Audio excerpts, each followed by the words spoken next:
What if I told you that just when Pi network users thought the migration storm had passed, a second wave has crashed the shores? Unannounced, confusing, and downright frustrating. Yup, it's happening again.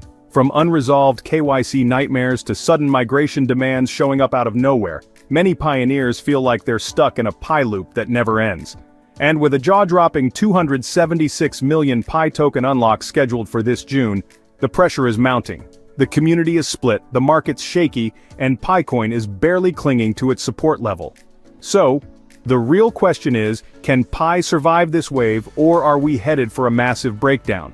Now here's what I want to know from you. Do you think this second migration is a necessary step for network growth, or just more chaos in disguise? Drop your opinion in the comments below, and if you're new here, check out my previous videos for the latest Pi network developments. The link is in the description, and while you're at it, type Pi network to the moon, along with your country name in the comments right now. Let's see where the most passionate pioneers are tuning in from. Don't forget to like, share, and subscribe to show your support. It helps us keep the updates flowing and the Pi conversation alive. And hey, if you haven't joined our Telegram group or followed the Facebook page, you're missing out. Links are down below. And finally, this video is for entertainment purposes only and not financial advice. Always do your own research. Now let's get started. Let's talk about the elephant in the room, the Pi network's second migration rollout, the emotional roller coaster it's triggered across the community, and how the market might respond as a wave of unlocked tokens comes flooding in. If you thought the migration drama was over, think again. It started subtly. Users who had already gone through the process of migration, completed KYC, locked their Pi, set up their wallets, logged into their apps, and noticed something odd. Their checklists had changed. New items popped up, blinking like warning signs. Prompts that looked suspiciously like a second round of migration steps. And the reaction? Well, let's just say it wasn't calm. Frustration boiled over on social media, especially X. Screenshots of updated migration checklists flooded timelines. Some users were shocked, others were furious, and a few just laughed, because really, what else can you do when you've jumped through every hoop, only to be told to do it all over again? One user, clearly fed up, wrote, "This Pi of a thing is nonsense. After mining for years, we are denied access to our coin. The core team should rethink how they manage their so-called Pi community." That's not just a rant, that's the sound of growing disillusionment. Years of mining, months of waiting, and now, more uncertainty. And here's where it gets worse. Many of those being asked to complete new migration steps haven't even had their first one processed. They're still stuck in the infamous KYC purgatory, frozen in place despite doing everything by the book. It's like being stuck in a traffic jam only to see new lanes opening ahead of you that you can't access. The confusion only deepened when a popular parody account pretending to be Nicolas Kokkalis posted a viral update. Pi network second migration has begun, and while it wasn't official, the community ran with it.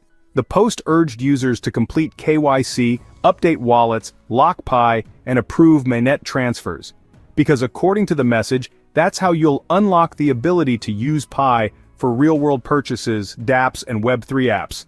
Now we all love the dream, buying coffee, clothes, or services with Pi. That's what kept the network alive during its long testnet period. But dreams without structure, that's where the tension creeps in. The core team hasn't confirmed a second migration round through any verified channels. No blog posts, no roadmap update, nothing concrete, just whispers and rumors growing louder. But wait, there's more. June isn't just bringing migration confusion, it's also bringing a massive token unlock. Over 276 million Pi are set to be released. That's right, 276 million tokens. That's roughly $176 million worth based on current Pi valuation. With volumes already low and sentiment sliding, many are asking, can the market handle it? Here's the truth. PiCoin has been under pressure for weeks. Hovering dangerously around the 64 cents mark, the coin hasn't shown any bullish signs lately. Zoom into the charts and you'll see a grim picture.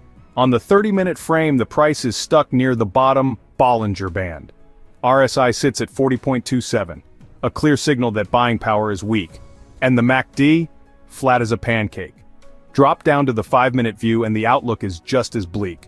RSI at 29.00 puts Pi in oversold territory, which usually hints at a possible bounce. But there's no volume spike, no breakout candle, no sign of reversal, just silence. And on the 1-minute chart, Pi hit intraday lows around $0.6405 before a small bounce. But let's be honest, that bounce is more of a hiccup than a recovery. The pattern of lower highs and lower lows continues, and unless something shifts fast, 64 cents won't hold for long. And if 64 cents breaks, we're looking at 60 cents next. And if things spiral, we could even flirt with the psychological 40 cents level. Think about it.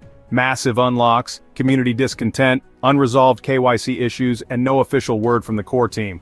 That's a cocktail for chaos. Of course, bulls can still fight back, but only if they reclaim the 65 cents to 66 cents range with strong volume.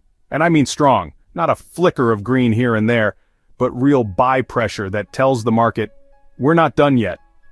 But it's not just about price action.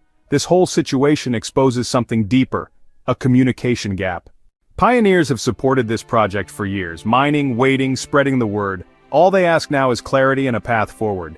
Instead, they face shifting goals, second migrations, and ongoing KYC issues. It feels like a game where the rules keep changing. That shakes trust and weakens a project built on community. Ironically, this was meant to be Pi's real-world breakthrough, mainnet live, real use cases ahead. But how can that happen if people still can't access their coins? To be fair, scaling a massive decentralized network isn't easy.